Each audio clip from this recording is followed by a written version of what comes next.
को एक बात बताऊं, कलयुग कितना खराब होता जा रहा है। देखो, बालक भक्त अगर बन जाता है, यहां कोई पीछे जाके, यहां बच्चे थोड़े हल्ला कर रहे हैं, बस उनको शांत कर दो। इधर देखो सब लोग, बालक यदि भक्त बन जाए तो आजकल माता पिता चिंता में आ जाते हैं। मैं बुलवाऊंगा नहीं, लेकिन मुझे पता है यहां कितने सारे बालक झूठ बोल के आए होंगे कथा सुनने के लिए। क्यों? क्योंकि माता पिता जाने नहीं देते। किसी समय में बालक झूठ बोल करके पार्टी करने जाते हैं, पीने जाते हैं, उल्टे सीधे काम करने जाते हैं।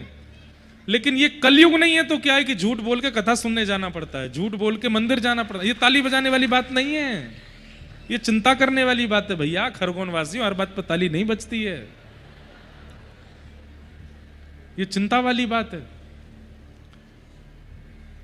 जिन माता पिताओं के बच्चे भक्त नहीं होते, उनसे पूछिए कि बच्चों का फिर वो उनकी दुराग्रह सहन करना कितना मुश्किल होता है माता पिता को।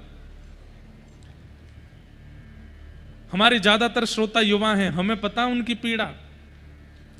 तिलक लगाने पर प्रतिबंध है, कंठी पहनने पर प्रतिबंध है। एक लड़की तो कहीं आई थी, एक लाली, वो बोली उसके माता पिता तो जबरदस्ती हाथ पैर बांध करके उसको प्याज खिलाते हैं। कैसे नहीं खाएगी? प्याज खाना छोड़ देगी तो फिर बिना प्याज खाने वाला पति कहां से मिलेगा? मैंने कहा उनको जाके बोल दो, पिलाना भी शुरू कर दो। पीने वाला तो मिल जाएगा, प्याज खाने वाला मिल जाएगा, मांसाहारी पति मिल जाएगा, लेकिन बिना प्याज खाने वाला पति नहीं मिलेगा। इसलिए बच्चों को खाना पड़ता है। ये दुर्भाग्य नहीं है तो क्या है? अरे चार्टर्ड अकाउंटेंट बच्चा बन जाता है तो उसके माता पिता इच्छा रखते हैं कि हमारी होने वाली बहू वो भी पढ़ी लिखी हो। इतना पढ़ा लिखा कि हमने इसको विद्वान बनाया और हमको ऐसी लाली नहीं चाहिए, हमको लाली चाहिए वो भी पढ़ी लिखी हो। तो फिर जब वैदिक बालक होता है, वैष्णव बालक होता है, तब माता पिता ये इच्छा क्यों नहीं रखे कि हमें भी अपने पुत्री के लिए, पुत्र के लिए जो दंपति मिले वो वैष्णवी चाहिए? तब क्यों नहीं करते? डॉक्टर बच्चा बन जाता है, अब मैं पूछता हूं भाई इसकी उम्र 35 हो गई, ब्याह क्यों नहीं कर रहे? महाराज जी डॉक्टर बेटी मिले तो ही तो अच्छा लगे ना। तो फिर वैष्णव बालक बन जाता है, उसमें चिंता क्यों होती है?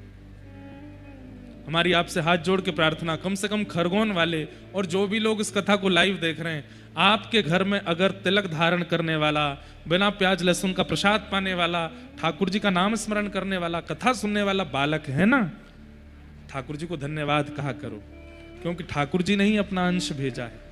आपके पूरे परिवार का कल्याण वो बालक करेगा।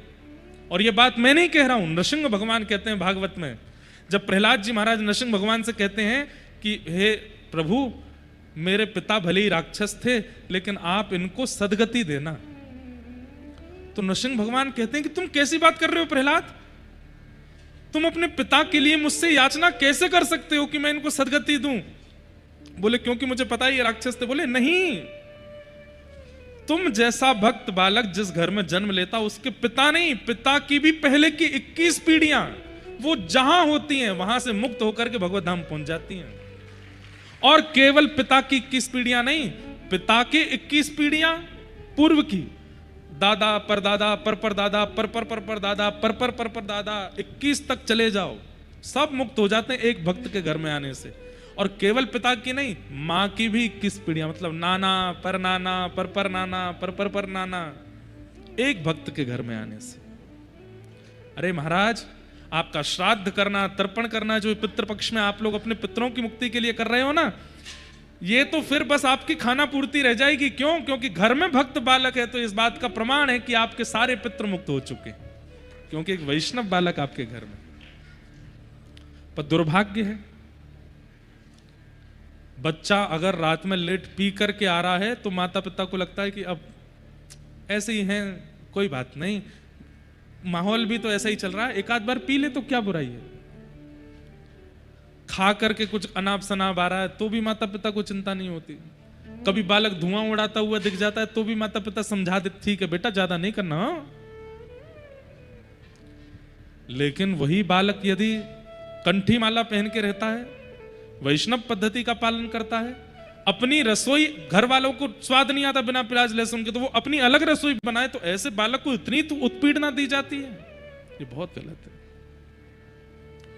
आप लोग भी कभी मत कीजिएगा, और आपके संबंध में या आपकी जानकारी में कहीं आपको ऐसी खबर मिले, उनके भी हाथ पैर जोड़िएगा। भैया ऐसे बालकों को, वैष्णव जो बन गए उनको इस प्रकार रोको टोको मत, नहीं तो इतना बड़ा अपराध लगेगा कि 21 पीढ़ियों में जो तर भी गए होंगे ना, उनको वैकुंठ से धक्का और दे दिया जाएगा। बोले जाओ, तुम्हारे वंश में एक भक्त बालक का अपमान किया जा रहा है। इसलिए भक्त बालकों के प्रति भक्त वैष्णवता यदि बालकों में आ गई, और भक्त बालकों को भी चाहिए कहीं इस बात को आप लोग आड़ मत बना लेना। माता पिता कुछ भी कहें, देखो देखो महाराज जी हमारे पक्ष ले रहे थे, आपको ऐसा भी नहीं करना है कि जबरदस्ती तिलक लगा के घूमो कि चलो हमारे पाम धो, महाराज जी बोल रहे थे। लेकिन अगर वास्तव में एक वैष्णव बालक घर में है तो यह आपका सौभाग्य है।